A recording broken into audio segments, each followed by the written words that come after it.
فرشتوں کی صفوں میں شامل ہو گیا تھا۔ اللہ تعالیٰ نے اس سے کہا کہ ٹھیک ہے تم یہاں سے اترو۔ اس نے اللہ سے مہلت مانگی، کہا اچھا تو جس طرح تو نے مجھے گمراہی میں مبتلا کیا ہے، انا للہ و انا الیہ راجعون، اللہ تو نے مجھے گمراہ کیا ہے۔ لوگ نہیں کہتے اللہ نے ہی میرے لیے یہ لکھ دیا تو ہمارا کیا قصور ہے، اب اللہ نے میرے نصیب میں گناہ کرنا لکھ دیا تو بھئی میں کیا کروں۔ بالکل یہ شیطان کا ایٹیٹیوڈ ہوتا ہے۔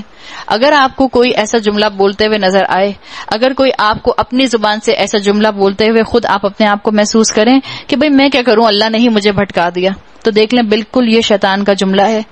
میں بھی اب تیری سیدھی راہ پر ان انسانوں کی گھات میں لگا رہوں گا۔ ٹائم مینجمنٹ کی ہوئی ہے نا اس نے، ان لوگوں کے پیچھے اپنا وقت ضائع نہیں کرتا جو آلریڈی اس کے پیچھے چل رہے ہیں، جو آلریڈی اس کے فالوورز ہیں، ان پر وقت لگا رہا ہے جو اللہ کی راہ پر آ کر بیٹھ رہے ہیں، جو سیدھے راستے پر چلنے کی کوشش کر رہے ہیں۔ تو جب آپ رمضان کے مہینے سے شوال کے مہینے میں انٹر ہوں گی تو سب سے پہلے آپ کے پیچھے جو آئے گا وہ شیطان ہوگا۔ ادھر شوال کا چاند نظر آتا ہے، ادھر شیطان کو زنجیروں سے آزاد کر دیا جاتا ہے اور دنیا میں واپس بھیج دیا جاتا ہے، اور آپ رمضان کے مہینے سے نکلیں گی اور سب سے پہلے جس پر حملہ ہوگا وہ آپ اور میں ہوں گے۔ کیوں؟ اس لیے کہ وہ اسی سیدھے راستے پر آ کر بیٹھتا ہے جس سیدھے راستے پر بیٹھنے کی آپ اور میں اس رمضان اللہ سے دعائیں بھی کر رہے ہیں اور کوشش بھی کر رہے ہیں۔ ادھر شوال کا چاند نظر آتا ہے اور ہمارا وہ جو مسلم سنڈروم ہوتا ہے، ریچول مسلم سنڈروم، وہ ختم ہو جاتا ہے۔ ادھر شوال کا چاند نظر آیا نہیں، ابھی عشاء کا وقت بھی نہیں ہوا اور ہم بھول جاتے ہیں کہ ابھی ہم نے عشاء کی نماز بھی پڑھنی ہے، حالانکہ اللہ کا انعام کیا ہوتا ہے کہ اتنی بڑی عشاء کی نماز جو آپ رمضانوں میں پڑھ رہے ہوتے ہیں وہ ایک دم سے شرنک ہو جاتی ہے، ایک دم سے، اس کے باوجود وہ عشاء کی نماز پڑھنے کا ہمیں موقع نہیں ملتا۔ ادھر شوال کا چاند نظر آتا ہے، وہاں چلیں، وہ کھائیں، یہ کریں، اور اس کے علاوہ ہمارے گھر کے جو ٹیبل ہیں وہ سیٹ ہونے کا نام نہیں لیتے۔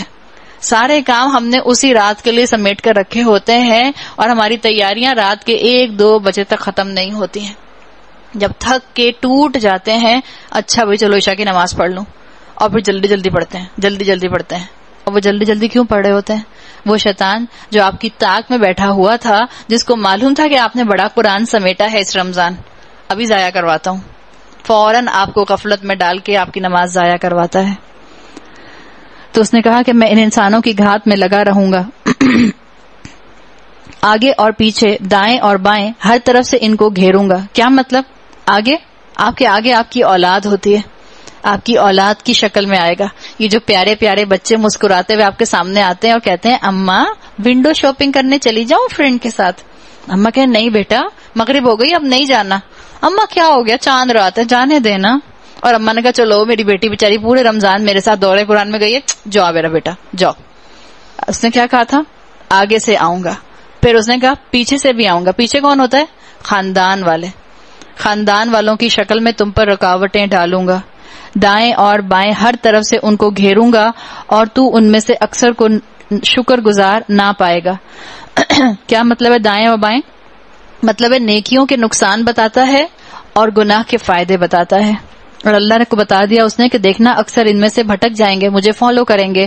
اللہ نے فرمایا نکل جا یہاں سے ذلیل اور ٹھکرایا ہوا، اللہ تعالیٰ نے اس کو ڈسمس کر دیا۔ یقین رکھ کہ ان میں سے جو تیری پیروی کریں گے تجھ سمیت ان سب سے جہنم کو بھر دوں گا، لَأَمْلَأَنَّ جَهَنَّمَ مِنْكُمْ أَجْمَعِينَ۔ اللہ تعالیٰ کو کوئی مشکل نہیں ہے، یہ اللہ کا پختہ وعدہ ہے کہ جہنم کو بھر دوں گا۔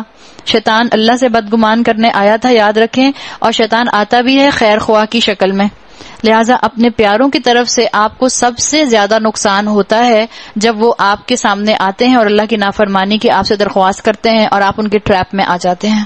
وہ اصل میں شیطان ہوتا ہے، اور اپنا ہر وہ رشتہ ذہن میں رکھیے گا جو رشتہ آپ کو اللہ کی نافرمانی کے مقابلے میں اپنا فرما برداری کرنے کا کہے، سمجھ لیں اس انسان کی شکل میں شیطان ہے۔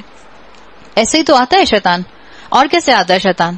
ہمیں کیا لگتا ہے ایک لال منہ والا آئے گا، اس نے بڑا سا جو ہے وہ ایک ریڈ کلر کا کلاک پہنا ہوا ہوگا، اور اس کے بعد اس کے منہ سے آگ نکل رہی ہوگی، آنکھیں لال لال ہوں گی، ہاتھ میں اس نے بڑا سا ایک فورک پکڑا ہوگا۔ نہیں، اپنے پیاروں کی شکل میں آئے گا، اپنے پیاروں کے ذریعے بہکائے گا۔